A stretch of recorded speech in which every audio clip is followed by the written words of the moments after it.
Welcome, low ego action heroes and phoenixes. I'm Debbie Levitt from dcx, and it's Wednesday, so I am doing the live mentoring, coaching, Ask Me Anything Q&A. I am here for you. Whatever questions you have, wherever you are on your life's or work's paths, I am here for you. I am happy to talk about technology, product strategy, AI, things that fall into my life coaching bucket.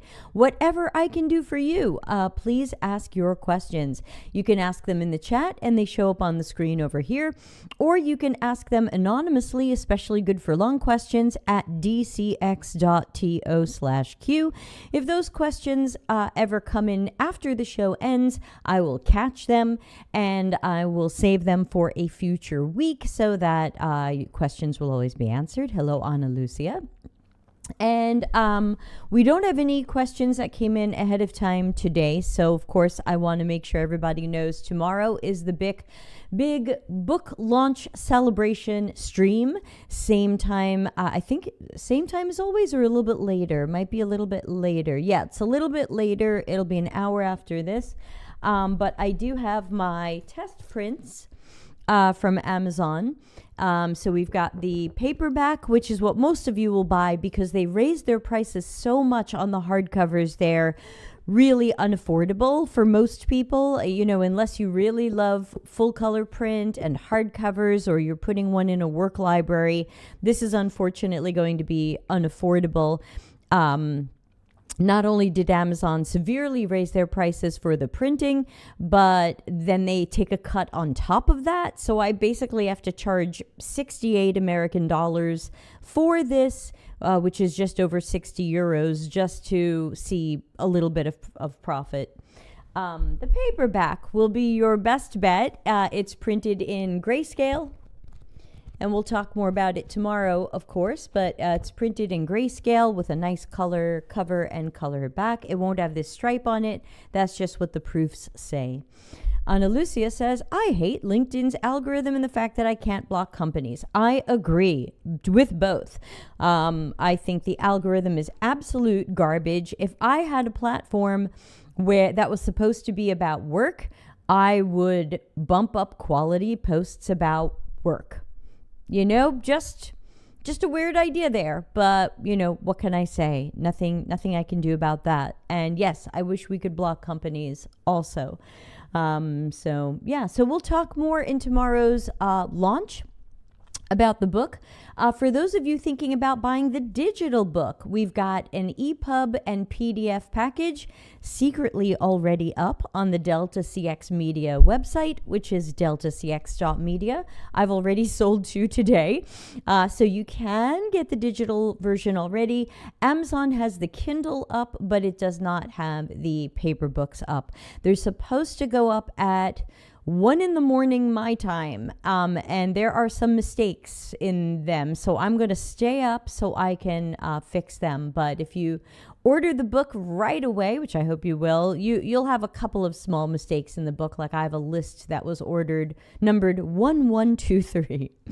I posted one of my best posts about UX, AI, and innovation. Guess what? 0, nothing, nada. Yeah, I was on LinkedIn today and I didn't see your post, and I'm surprised because we interact with each other's posts a lot. I would think LinkedIn would show me your post, and I don't remember seeing it. So totally agree. Nearly every post that I put up on LinkedIn last week got about 400 views. And considering I have 44,000 followers, it's not good. So yeah, it's just not good. And things that I think are weird and throwaway that have nothing to do with work and don't help anybody do their work better, those do well. So I think LinkedIn just wants to be Facebook. It's prioritizing wacky crap and rage bait over thoughtful stuff. Oh yeah, I only got a notification for Larry's post today about yesterday's stream. Same for me, because he didn't tag me in it. He just mentioned he was going to be on the show and didn't tag me, so I didn't see it until today either. Totally with you there. I'm just going to make a note for our show notes that discussion of LinkedIn in algorithm. Yeah, which is definitely garbage. I mean, when you see the way a company fine-tunes its algorithm, you understand what they're shooting for. And I think LinkedIn is just shooting for rage bait and more rage bait. I don't know. It's definitely not my vibe. So I look forward to someone competing against LinkedIn, and I don't know why we still don't have that option. AI slop also. Yeah, my post that just went up is also making fun of AI slop. Lots of AI slop, but whatever. Some of that is rage baity, so that does well. I wanted to bring up a topic. If anyone has a question, please ask it. All questions are welcome. dcx.to/q. That'll eventually come into my email. I'll try to keep an eye on it. Or you can ask here in the chat. Comes up right on the screen. But I wanted to talk a little bit about user and customer experiences. Because I was on vacation last week and I saw some interesting things that made me think about knowledge design and Larry Marine and service design and, all the things that I do for a living, product and service strategy. And I was on a cruise ship. So last week's live stream was from a cruise ship. Oh, by the way, everybody, I've got my lightning lesson that I really hope people will sign up to. It's totally free. It's a 1-hour webinar. It's going to preview some of the atomic PMF concepts, and it's also going to be a preview of how I use AI in research. Some of you have already seen that on this channel, but it's going to be a preview of a larger course that I'm putting on Maven. You can find it at the usual courses page. You can just go to dcx.to and you can find a link to our courses. I'm going to have a 24-hour long course that I'm putting on Maven. Oh, thank you, Ana Lucia, for signing up for the lightning lesson. The course is priced at $399 American for 24 live hours of instruction with me, plus 4 hours of Q&A. If you're in my online communities, you'll see you're getting some discount codes for these things. But if the discount is not enough and you would like to attend, I'd rather see people there than not. So please reach out to me in any of the channels where we might be connected: Discord, LinkedIn, email. Let me know, what you feel like you can pay for the course, and I'd love to see you there. So please get in touch if you are interested in the course. It runs for 2 weeks in April. And again, it is completely live. It is not watch a video and then I'll take some of your questions. So,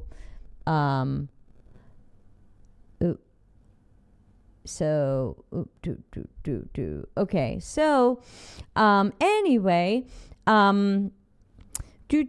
So what's, I was thinking about, service design and, strategy and all these things about, things that are vacation oriented. And I've really thought about this when, I don't know if you've ever been on a cruise ship, or sometimes you'll see this on ferries that are larger and have cabins.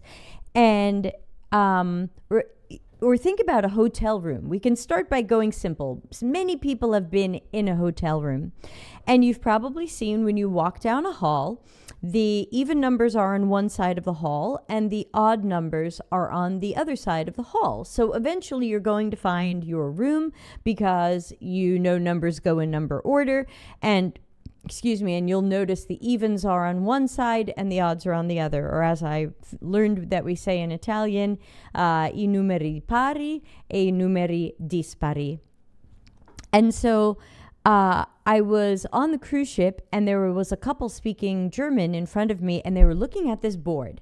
And the board was on our deck, and it said this way for cabins 9,001 to 9,273. And this way for cabins 9,002 to 9,274 or something like that. Now, you've got a number somewhere in there. Which way do you go? If you don't know that on a cruise ship, The even cabins are on completely one side of the ship. All the even cabins on both sides of the hall are on one side of the ship. And on the other side of the ship, on both sides of that hall, are all odd numbers. So if you don't know that, you're going to look at this sign as these people were. Yeah, you can absolutely get lost. And you can say, oh my gosh. So they seemed kind of lost. And they were speaking German. I don't speak enough German. And I said, English? And they said, no, German or Italian. And I said, oh, okay, I speak Italian. So I started speaking with them Italian, and I said, what are you looking for? And they said, our cabin. And my thought was, okay, I knew that part. I said, what number is it? And they said, 9,040. So it was an even number. My cabin was 9,004, so they were going to be very close to my cabin. So I explained all the even numbers are on this side, all the odd numbers are on that side. And then they were like, oh. And I realized how the sign didn't make that clear. And when I think about signs I've seen in other ships and because that's common on a cruise ship, is for all the odds to be on one side, all the evens to be on another side. And if you've never been on a cruise ship before, as so many people haven't, why would they? You wouldn't know that. You would be like, how can my cabin be in both directions at the same time? Because the numbers are in there. One interesting thing that some of the older Norwegian cruise line ships do, and that's not who I sailed with, so this is #not sponsored, was they had carpet with little illustrations of fish, little shapes of fish. And the fish are always pointed toward the front of the ship. So if you're trying to figure out where is the front of the ship, you can look at the carpet and follow the fish swimming direction. I thought that was really clever.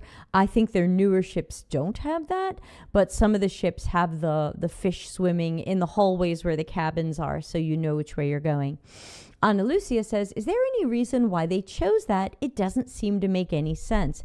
Yeah, while we're talking, let me see if I can pull this up on my computer and share my screen. I don't know the history of why that was chosen. I don't know why all the evens are on one side and all the odds are on the other. Let's look up deck plan MSC. I tried the MSC World Europa, #not sponsored. Okay, so MSC World Europa. I found some random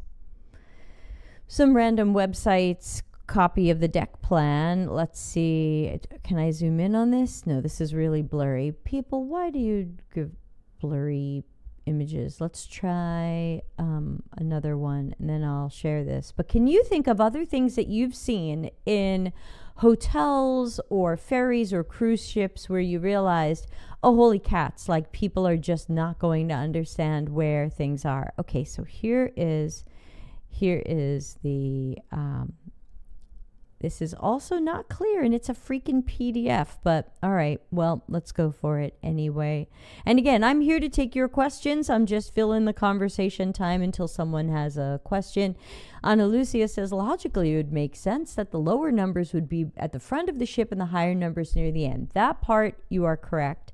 So let's flip over to a little screen share I've got ready to go here. This is a PDF that I just pulled up of room numbers on the ship where I was. I know these are blurry and a little hard to see, but you can see that on the right side of the ship, all of the numbers are even. So 9,002, 9,004, 9,006, 9,008, 9,010, but then across the hall is 9,012. So as you go down the hall, they're all even numbers.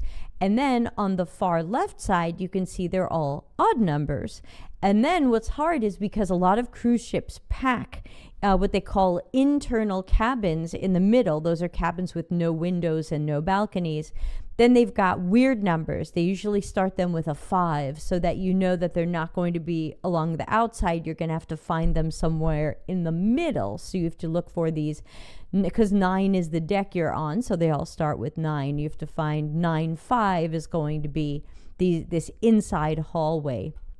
It's definitely very confusing. The good news is once you find your cabin, you'll probably find it much more easily the second time, but the first time is probably going to be a bit of a mess. And it got me thinking about things that can happen when people travel that we don't understand, we don't know, we don't have the knowledge yet to understand layouts or dining times, or when is the buffet open, or if a restaurant is open 20 hours a day, when is it closed? Or and there were weird things in their app also. The MSC app, I think, is considered a good app as cruise ships go, but it was still a little funky. It did give you the program of things going on every day, but there was no way to search it. So for example, if I wanted to say, show me all the karaoke, there was no way to search it. And the filters weren't working, but you couldn't filter for karaoke anyway, because that was like general entertainment. So, there were interesting problems, I would say, with these other design kind of things. Just really made me think about how once you start thinking about service design and task analysis and knowledge design, it really just pops up everywhere. It's in everything, from Amazon making me lock up my book content for a week before it publishes. And I found a couple of small mistakes. I can't change them. The book has to publish like that, and then I can fix them. And then a few days later, they'll accept that file. So for the first few days, people who buy the book will get a couple of small numbering errors and italics errors. When I had to put the book up for the deadline, Amazon's pricing page wasn't working. So for the first few days, my price is going to be wrong. I couldn't do anything about it. And when I contacted customer support, they said they had no way to escalate a ticket, and that the ticket would be seen within 3 days and somebody will take a look at it then. And I'm thinking, your pricing page doesn't work? People literally can't put what price they want to sell the thing for, and you can't escalate that ticket? That will be looked at within 3 days? Okay. Sure. These things just don't make sense.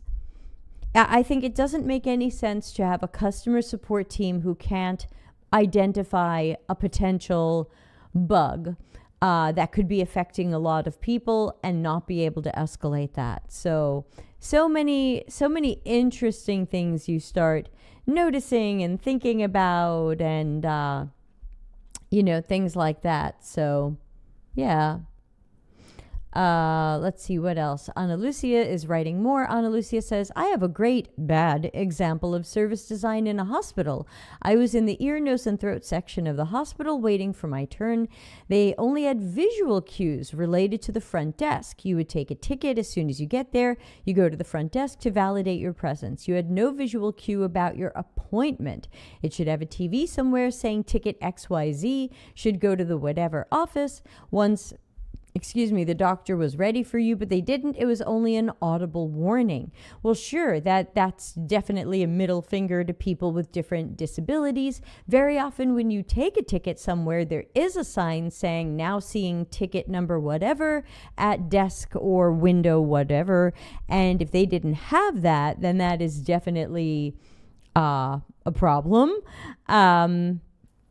And especially to have only an audible warning when people might have hearing loss or deafness.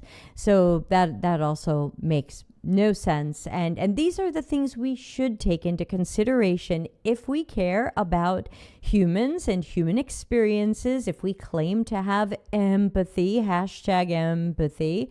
Then these are the things that we should care about and should be designing more deliberately. Let's see, do I still have my #empathy stuff? Ana Lucia says, the doctor would pick up a phone and say, person XYZ, come to office XYZ. Remember I said I was in the ENT section? Yeah, they had people with hearing loss in the waiting room. Sure, it's ear, nose, throat, so ear people might not hear things. Yeah, that's definitely very messy. And what can we do? You know, there's so much I would love to do about something like that, and someone decided that was the cheapest way to do it. It's probably not the best way to do it. Cheapest. So, yeah. Thank you for that story. Definitely.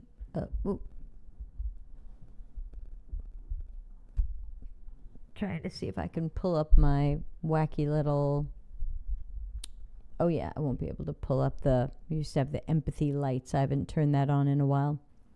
Anything else on anybody's mind? Any topics you want to discuss? Any questions you have? Any coaching that you need on the work side or the life side of things? Anything that I can talk about that will help you. This is free help every Wednesday at 7 p.m. Italy time. Always 7 p.m. Italy time, at least as of now. So let me know if there's anything that I can help anybody with.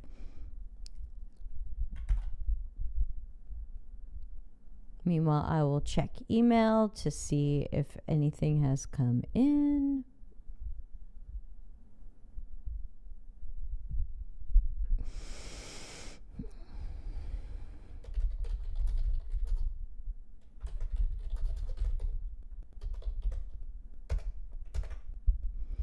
Okay, that is the sound of me typing an email because this mic is very sensitive. Hey, I hope people are going to join for the book club starting next week. Monday and Friday streams in addition to our Tuesday and Wednesday streams. So you're going to be looking at me 4 times a week, hypothetically, where I will live read the book and that will become the audiobook.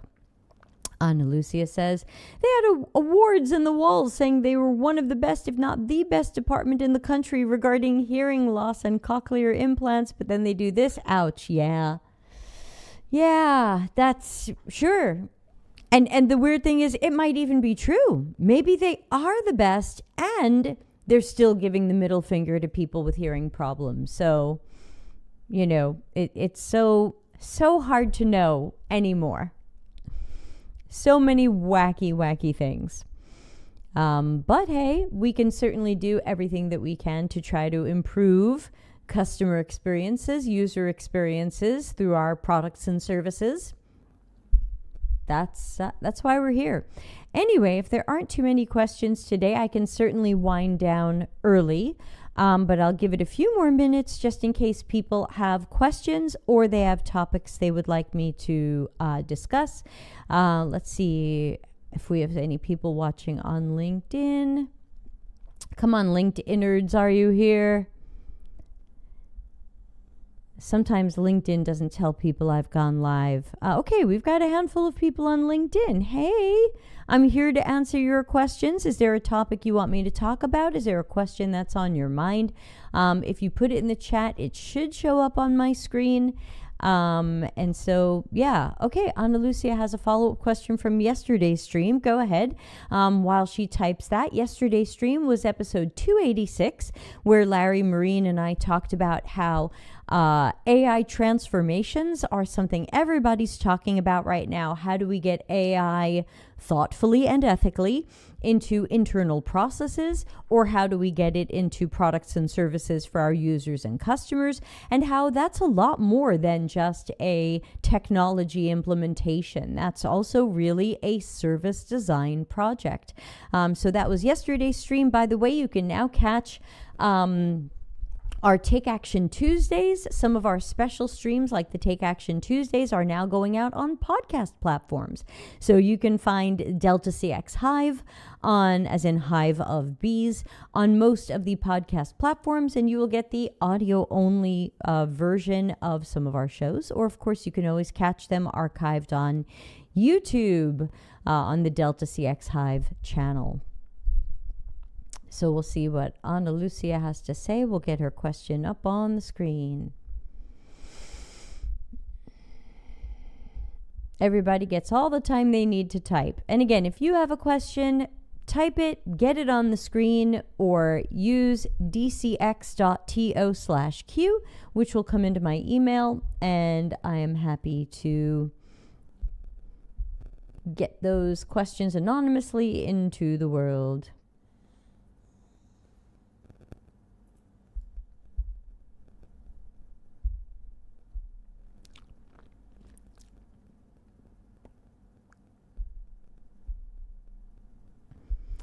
I'm just going to write back to somebody.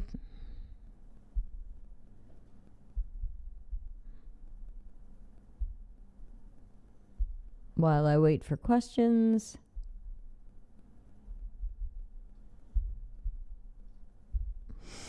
Okay, Ana Lucia has a question. Let's catch it and let's put it in what'll end up as the YouTube description, and we'll get it up on the screen.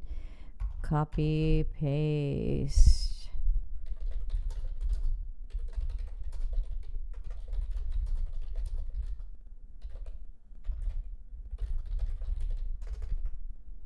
All right. Okay, let's paste this and get it on the screen. Paste. Make it bigger. Okay, here we go. 5. There we go. If you use task analysis as a service blueprint, how would you show parallel tasks from different departments without making it confusing? For example, let's imagine the support team and the compliance team are working concurrently in a case. So one of the interesting things about service blueprints is that if you look up service blueprints in an online search and you go to images, you will see so many different styles. Very often, if you look at a customer journey map, you tend to see the same pieces of information on a customer journey map: step, emotions, thoughts, opportunities. But if you look at a service blueprint, they get very creative. And what you might end up doing is the support team might have backstage actions that the customer doesn't see. Maybe the support team has to escalate the ticket, or it goes to another group or tier.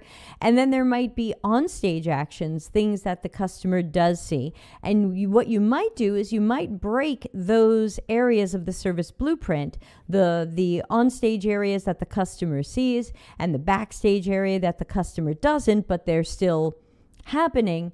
And you could probably break those into swim lanes or rows to show what different teams are doing at each of these steps of the process. So you might show, or you could use shapes or colors to show a particular team's actions. Maybe a yellow yellow pentagon shape, 5-sided figure is the support team, and maybe a blue hexagon is the compliance team or legal. And so I think there are different ways that you could do it. You would just want to take a look at how can I do this so that when my client or team looks at it, they can most easily make sense of it. That may or may not be shapes, that may or may not be colors, especially if there's anybody who's colorblind. That may or may not be a swim lane dedicated to a particular team to show what that team is doing. Oh, I see an anonymous question coming in. So, Ana Lucia, is that answering the question? Am I in the right area of what you wanted to talk about? Great anonymous question. Thank you for that. This is going to fall into the life coaching bucket, perhaps. But let's see if Ana Lucia has any follow-up to that. So yeah, I had made, there's a really old article, or I don't know if I made a video for it, but there's a very old article, I think, where I made, I was playing with the idea of an enhanced service blueprint. And I had taken a standard service blueprint, and then I had taken stuff from Larry's World and task analysis and task dimensions and stuff, and I tried to build it into a service blueprint.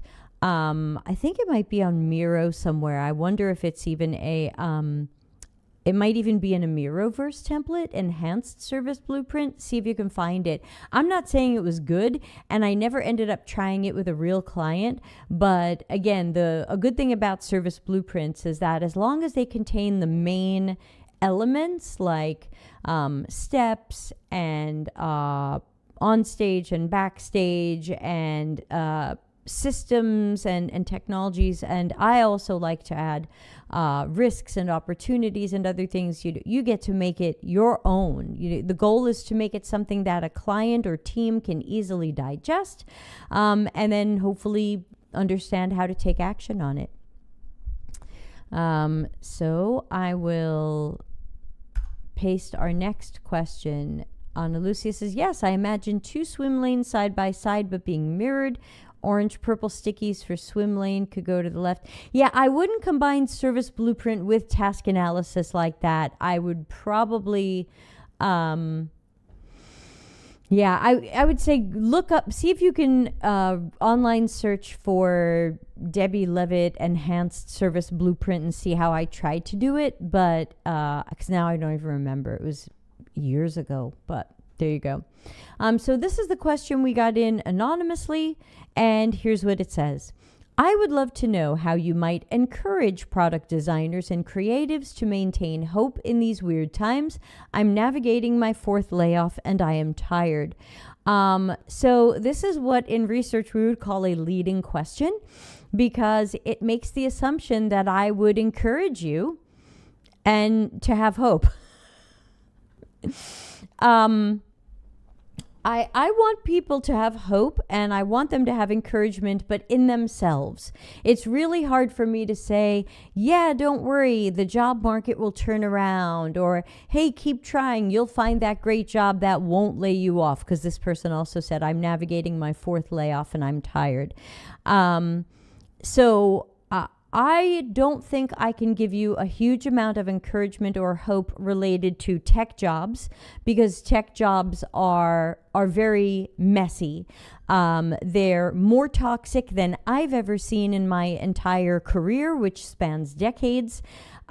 People are being laid off for absolutely no reason other than corporate greed, whereas layoffs used to be much rarer and really looked down on by the public and shareholders. If you were laying people off, your company was in some real financial trouble, and you had to fast cut salaries.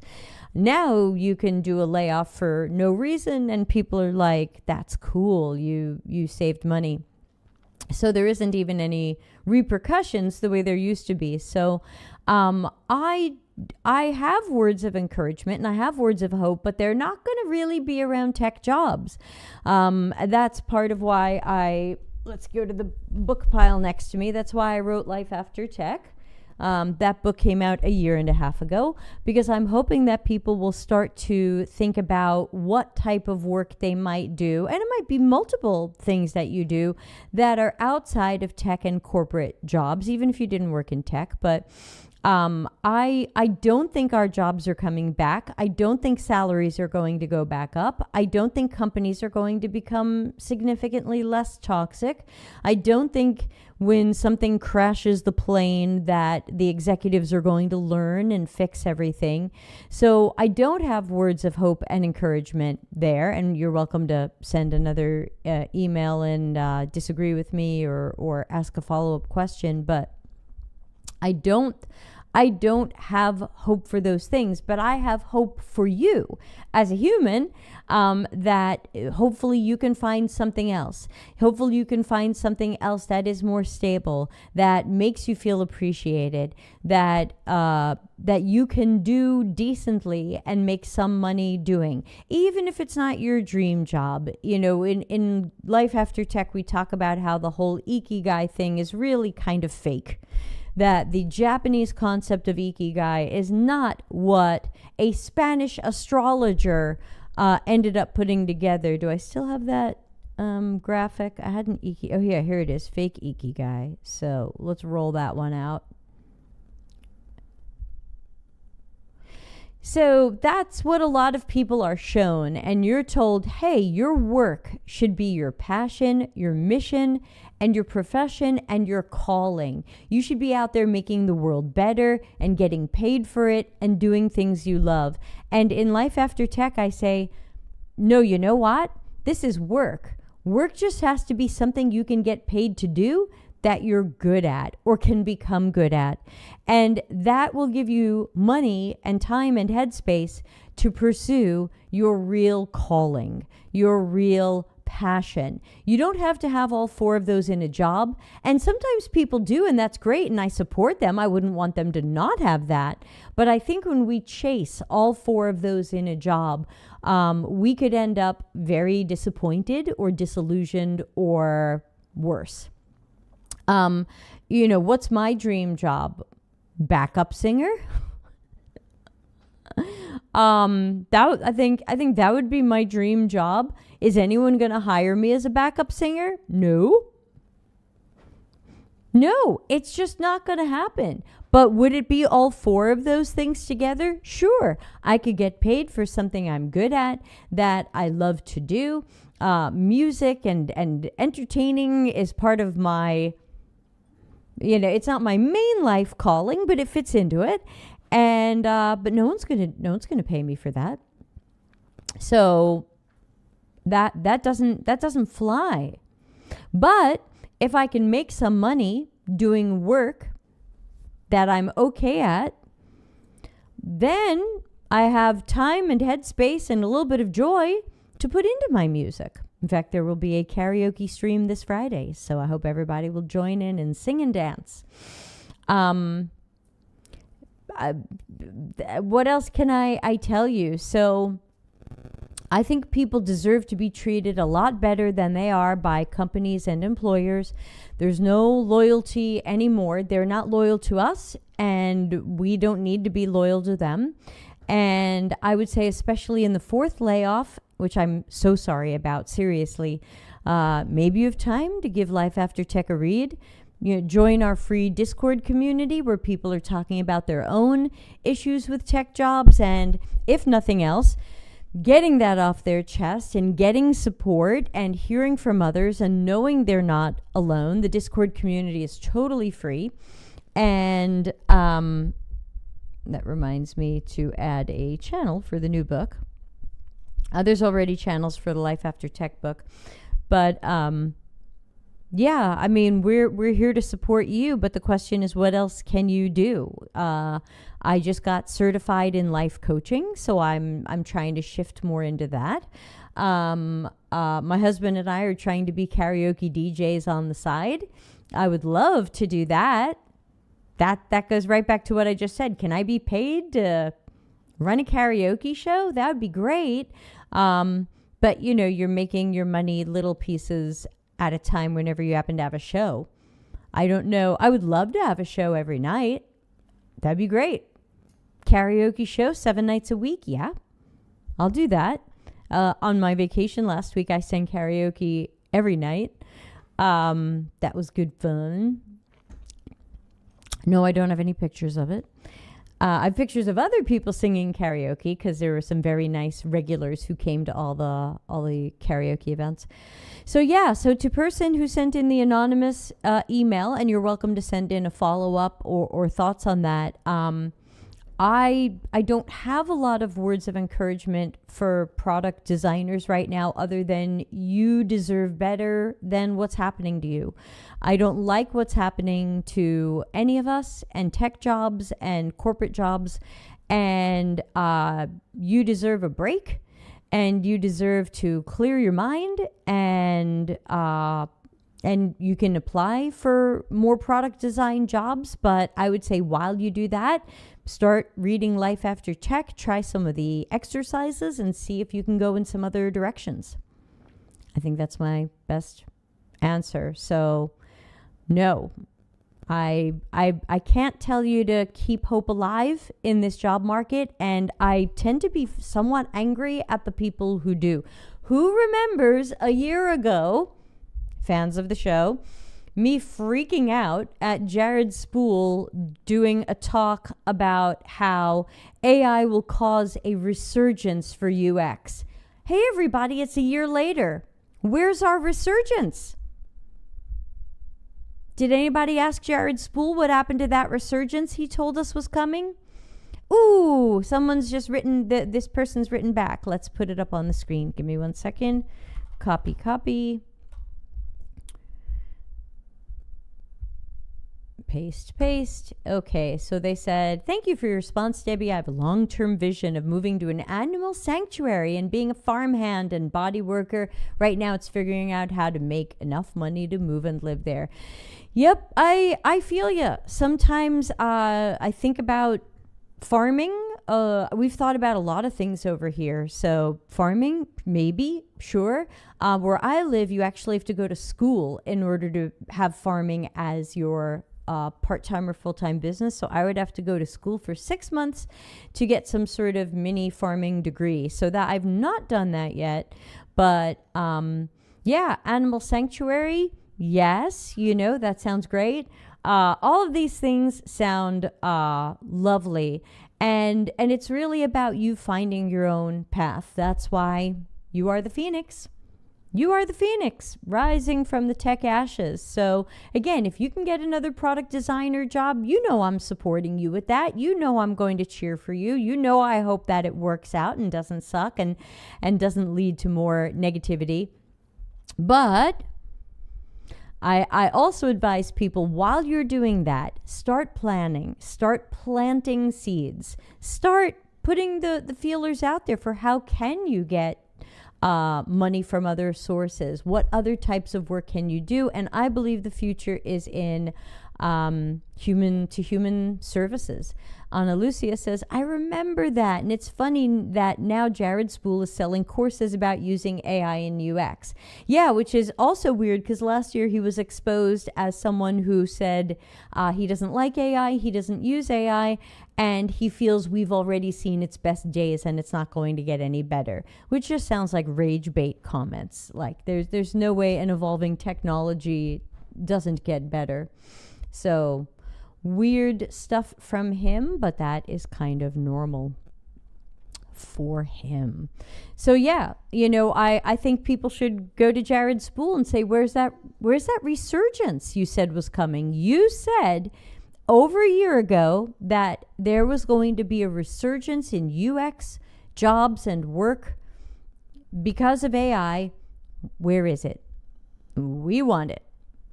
I think a comment might be coming in. Oh, from Ava. You're a PCC. Oh, awesome. So jealous. Okay, let's put Ava's question on the screen. I don't know why it didn't come up on my... No, it didn't come up on the screen. So sorry about that, but I've caught it out of the corner of my eye, and let's get it up on the screen and talk about that. Okay, hold on. It pasted a little bit funky from LinkedIn, but let's put that up. There we go. So, and let's also put it in what'll be the YouTube description. Okay. How do you think thoughtful AI can reshape product strategies for better product market fit? I'm excited about the upcoming book. It sounds promising. Hashtag product innovation. Yes, thank you. I hope you will check it out. On sale tomorrow on Amazon, or right now on dcx.to if you want the digital version, which is EPUB and PDF. So the book is really about that. The book looks at well, also, I would say take a look at my upcoming lightning lesson. That's in about 2 weeks. That's totally free. It's a 1-hour webinar where I'm going to kind of give you the short version of the book, and I'm going to show you some of the ways that I use AI in my work. And of course, there's a longer course that I'll be promoting that goes deeper into that. But first of all, I think when it comes to AI, we have to use it thoughtfully and ethically, as ethical as AI can be, because AI at its core currently is not ethical. It's generally been trained on things it shouldn't have been trained on, and it sometimes says and does things it shouldn't be saying and doing. And so AI at its core has some shaky ethics, but how we choose to use it can make it okay or better, or it can make it worse.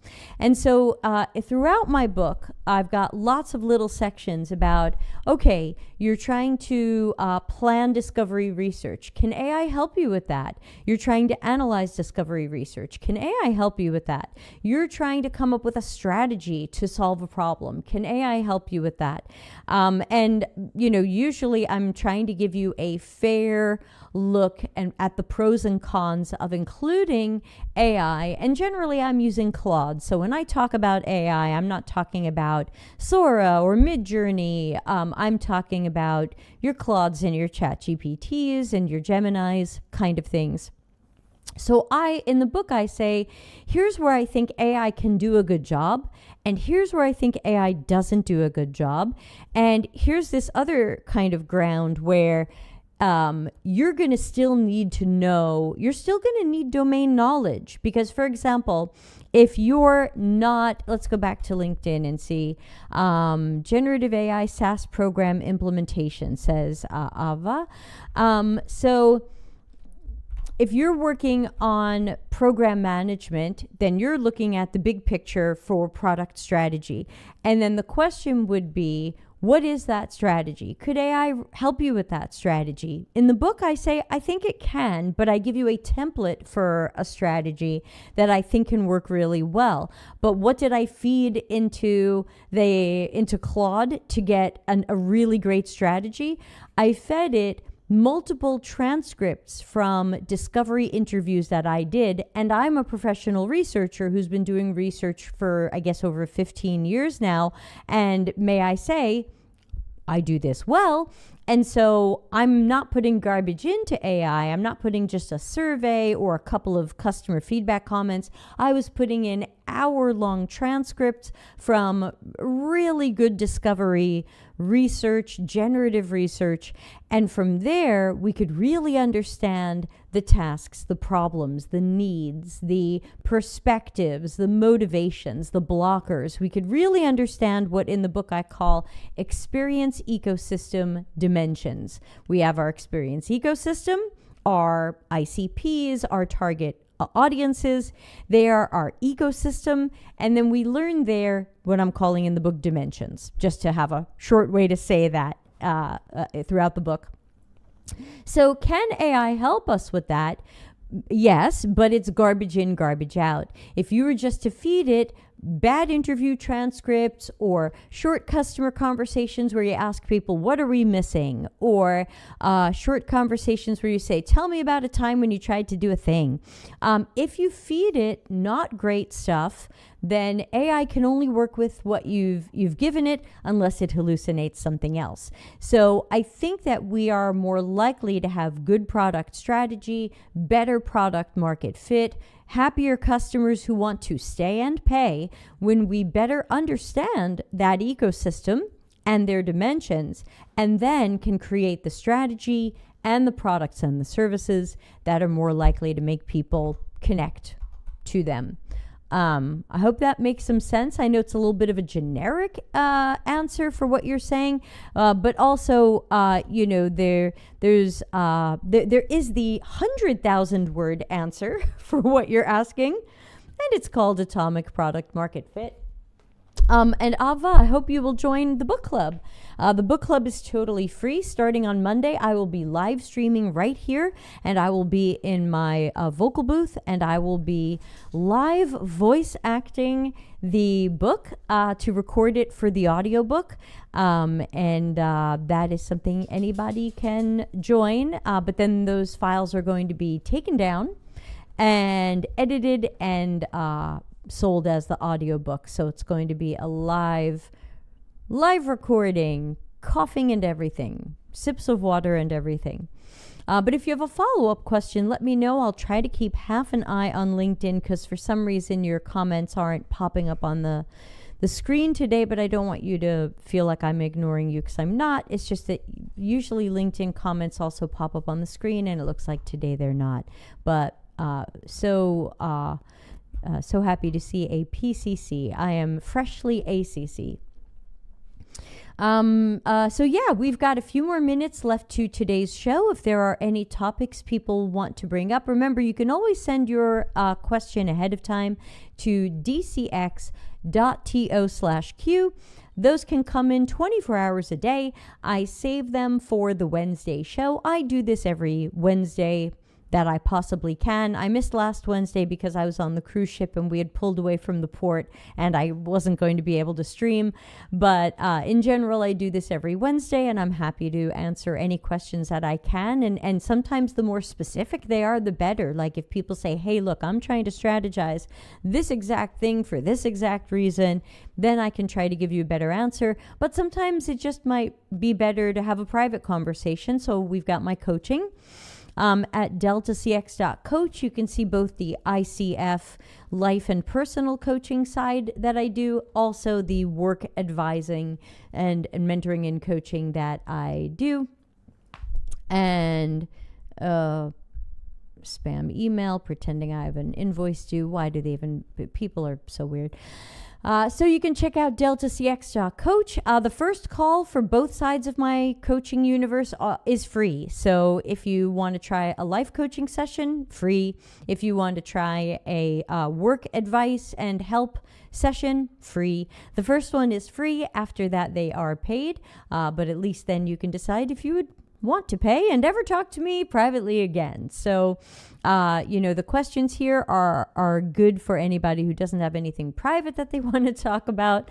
Otherwise, probably private things are better for the coaching sessions.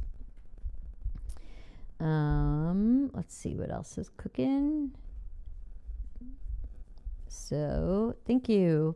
So, yeah, if there's anything else on people's minds, let me know. Otherwise, we can certainly wrap up for today. I usually stay about an hour, and we're coming up on that now at 53 minutes. So just a reminder that tomorrow will be the live stream to celebrate the book launch. I will still have this version of it with the Amazon do not resell, but you will get one without that if you order it from Amazon.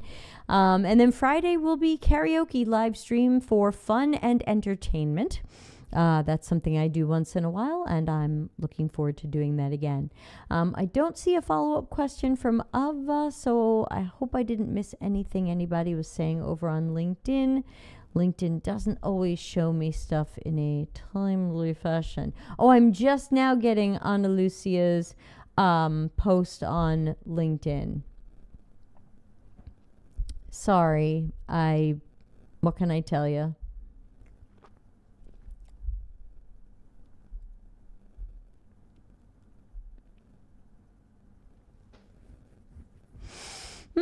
Well,